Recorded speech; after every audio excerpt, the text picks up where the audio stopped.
Order! Order! You are an incorrigible delinquent at times. Behave yourself, man!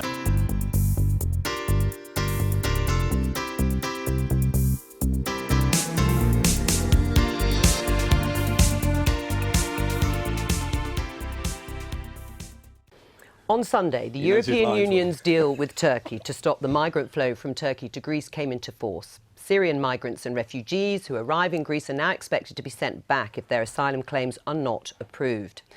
Despite that, hundreds of migrants have continued to arrive, and the BBC's James Reynolds joins us now from Lesbos.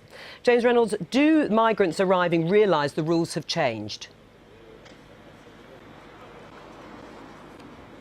Not all of them. I was on the beach on Sunday morning as they came in. They cheered when they arrived, and that suggested to me that they simply didn't know that the rules had changed and that they may not get to stay in Europe all that long. I explained to some that they might have to go back, and they looked pretty devastated. And the fact that more people have come today, this morning, several hundred have come to Lesbos, clearly indicates that word has not crossed the Aegean, that coming here is not worth it. Right, and in that case, there are going to be more and more people, if you like, stranded in Greece. Some of them will be forcibly removed because they won't want to claim asylum there because they want to get to Germany. But what is going to happen to all those people that are just sitting there, waiting?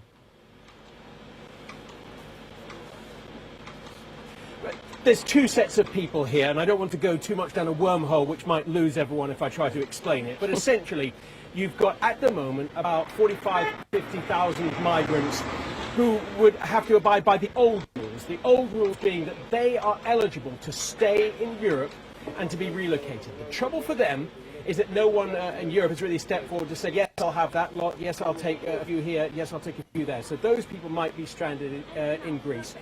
The next lot, the second lot of people, are those who've been arriving since Sunday. And the European Union essentially says if they do not have the right to relocation, they do not have the right to stay in Europe unless they had a valid asylum claim.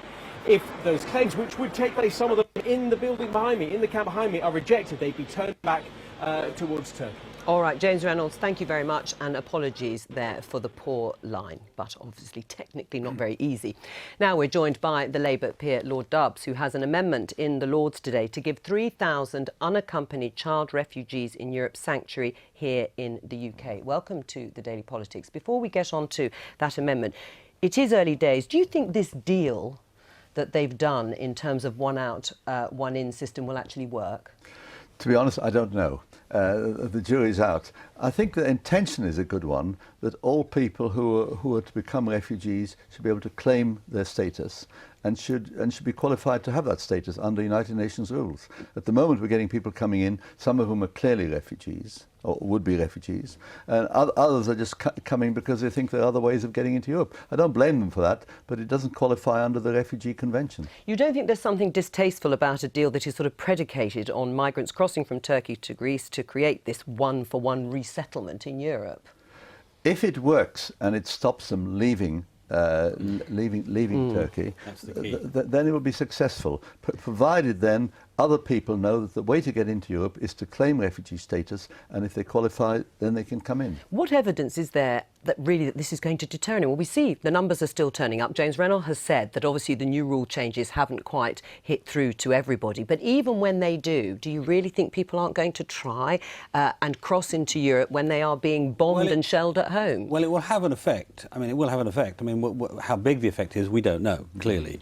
I mean, you look at it the other way round. When Angela Merkel said, come to Germany, it went up. Yeah. So I think when this ripples back, you'll see it go down. I mean, there are other aspects of this agreement which I think are much more problematic than that. But I think at least this may well reduce some of the flow, which means fewer people will die at sea in the Mediterranean, which I think is the most important single issue. I'd agree with that. And actually, the one thing that you didn't say is I think they're capping the numbers that we were taking at 72,000. They are. But I mean, the number of claims for asylum in Europe in 2015 was over 1 million. So to some extent, it's just not addressing the issue, is it? I think it will act as a. I think David's right that it will act as a deterrent. Right, but is it fair? I mean, Chukwuemeka actually raises this issue of the numbers. The deal is capped at 72,000. Is that a fair number? Well, it's not a fair world. I mean, the situation we're seeing is grotesquely unfair, and we've not found a way of dealing with it yet. And this is an attempt to deal with at least one aspect of it. Can I also just say, actually, I think there's a massive kind of misinformation point that goes on, as if somehow this is the fault of the European Union. Well, isn't it? No, it's not. We've got growing jihadism in Africa. We have multiple problems in the Middle East. That is what is leading to these migration flows. And if we weren't in the European Union, the idea that we wouldn't have to grapple with this problem is for the birds. But that's not the question. Not that the problem would be there in the first place. It's how it's actually being dealt with. I mean, there are people who have said, I think, legitimately in some cases, that if the EU cannot deal more coherently with a problem like this, then what's it for? Well, it needs to do a better job on this, and I think there's one thing, the discussion around how many people come in. I mean, what I was talking about in my speech launching the APPG for social integration today was, we need to have a bigger discussion about what happens when people do settle here and how we do get them more integrated into our communities. Be a little careful about that. I mean, it is clearly the case that Schengen makes it more difficult to deal with. A border-free Europe does make migration flows more difficult to deal with, which is why you got such tension between many of the countries and Germany. When Merkel said, come to Germany, they came to Europe, not just to Germany. But we're not in Schengen in the UK. I know we're not. We don't need to return to that. But yes, thank you. But no, I'm just making the point about how difficult it is for Europe to handle it.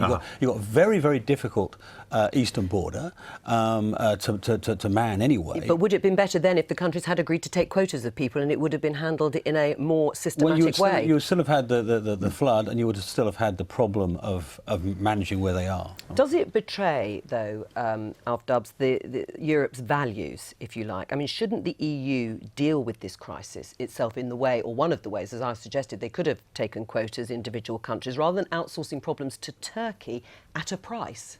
Well, you're asking a lot of complicated things there. Look, Angela Merkel, I mean, Germany has become the conscience of Europe. Whoever thought that would happen? And a lot of people said she was very brave. Well, I think she was very brave. I hope she survives in Germany with the electoral pressures on her.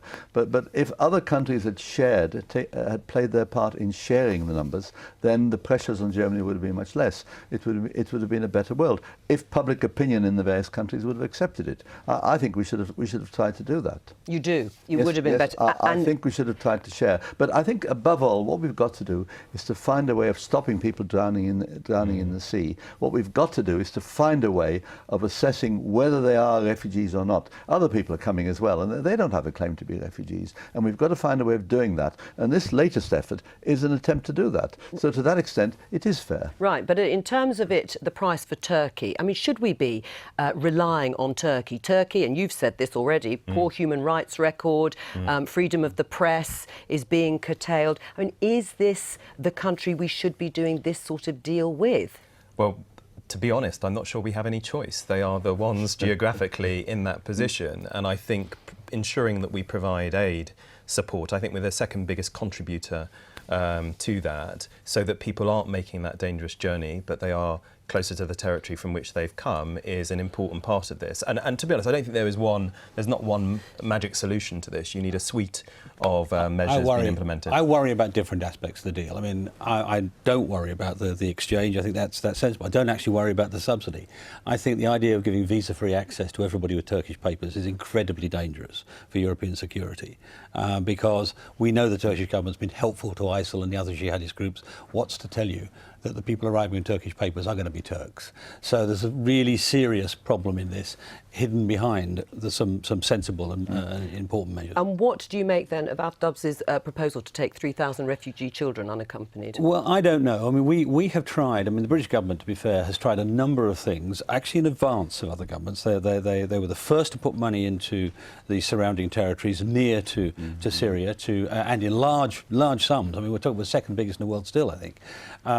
We've tried to say we'll take children from camps there, because that won't have a pull factor effect. But that's still part of the 20,000. Yes, I know. Well, no, there's some additional to the 20,000 now as well. I think there's a new proposal in the last few days. So I think that the government's done a good job of trying to balance those two problems.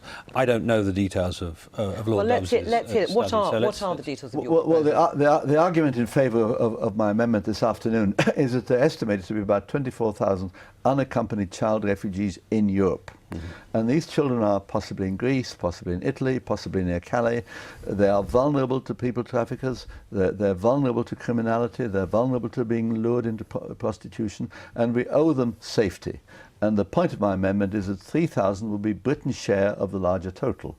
So we could handle that. In 1938-39, we had 10,000 unaccompanied children coming in. I was one of them. Yes. But these are 3,000. I think we could manage that. And the crisis is pretty severe, having young people homeless, adrift, sleeping in the streets. We can't let that go on. And how do you think you're doing in terms of getting support? Well, ask me later on today. I'm actually delighted at the public response there's been. One amendment in the House of Lords by a backbencher like me would never normally attract that sort of attention. And people all over where I've been, they've all said, yes, we welcome it, and we know people who'd offer to be foster parents. They've got to be vetted and so on, but who offer to be foster parents. I think the public response has been astonishing, and I'm delighted with it. You know what I think that is that too often I think this immigration debate is just boiled down to numbers because of the targets that the Home Secretary has set. But in the end, we're talking about human beings. Right, exactly. We're talking about individuals. And I think, you know, in the end, as human beings, we should do what we can. I think 3,000 compared to the 11,000 or the 10 to 11,000 that we took in the 1930s. But the reason it boils is down to doable. the reason it boils down to numbers. But it doesn't. It's human beings. That's my point, David. The reason it boils down to numbers is because we don't, for a start, we don't differentiate between